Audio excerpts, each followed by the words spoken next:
Původní naučná stezka vznikla v roce 1985, ale postupem času byla zcela zničena.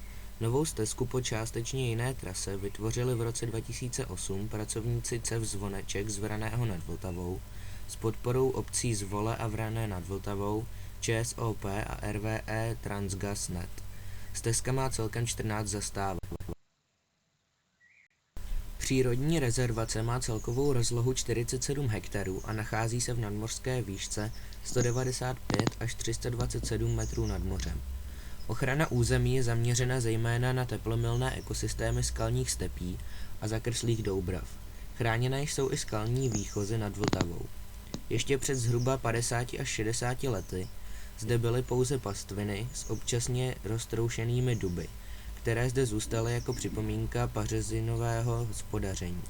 Mezi vzácné organismy patří například kriticky ohrožený prorostlík proutnatý, silně ohrožený koniklec luční český, silně ohrožený lomikámen vždyží. Vyskytuje se zde také vzácný druh nosatce, který se nikde jinde v České republice nevyskytuje.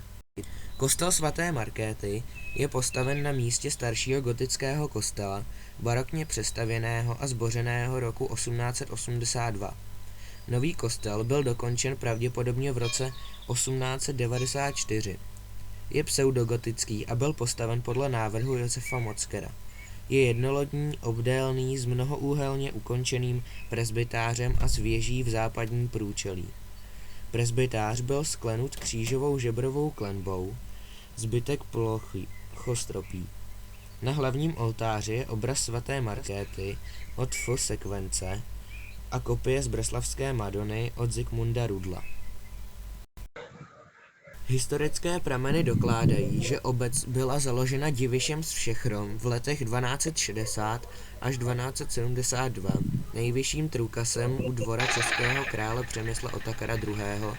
Spolu se Zvolí vznikla obec Ohrobec. Název Zvole byl právní výraz tehdejší doby, který v souhrnu znamenal všechna práva novým usedlíkům udělena.